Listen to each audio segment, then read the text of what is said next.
Banyak yang minta bubarkan DPR, bubarkan DPR. Memungkinkan? Begini, itu serius soal pertanyaan bubarkan DPR. Menurut saya bahaya pikiran untuk membubarkan DPR itu. Karena sejelek-jeleknya negara itu masih lebih baik kalau ada DPR-nya. Sebab kalau kekuasaan tanpa DPR itu bisa luar biasa. Kesewenang-wenangan, munculnya kesewenang-wenangan bisa luar biasa, meskipun dalam praktek ada juga monarki itu yang adil. Tetapi ini tidak terkontrol ini. Kalau misalnya DPR dibubarkan. Pernah dilakukan kan oleh Bung Karno dulu. Ingat tahun 59, Bung Karno tahun 57 berpidato. Yang merusak Indonesia ini adalah partai politik waktu itu, berarti DPR kan. Oleh sebab itu mari kita kuburkan partai politik. Tidak lama sudah itu Bung Karno keluarkan dekret, DPR juga MPR dibubarkan, konstituante dibubarkan, lalu DPR tidak dipakai. Berarti kuasa tunggal. Lah iya, itu kan orang pada waktu itu senang semula. Kenapa?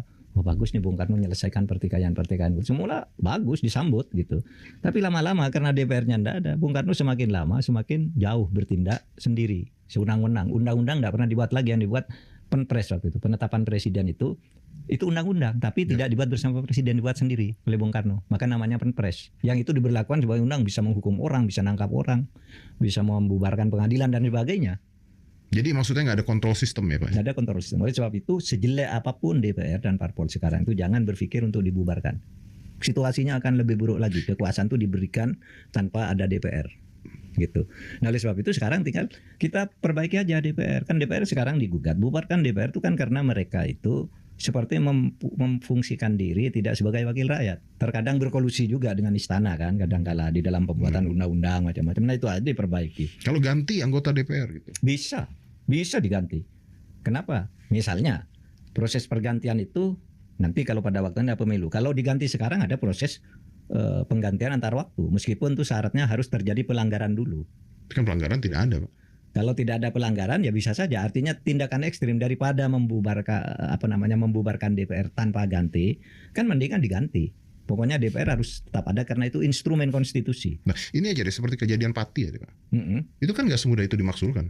Iya. Nggak bisa. Memang harus dipersulit. Menjatuhkan orang itu harus dipersulit karena apa? Karena kalau menjatuhkan pejabat pilihan rakyat itu mudah. Maksudnya sih jatuh-jatuh semua. Jatuh-jatuh semua kan. Harus. Gak ada yang benar juga. Ada yang benar pasti.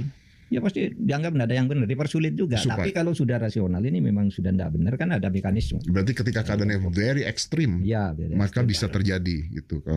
Harus dipersulit berarti Pak ya. Ini sama seperti Bapak pernah di podcast saya ngobrol juga bahwa seburuk-buruknya polisi dianggap masyarakat tetap harus ada polisi.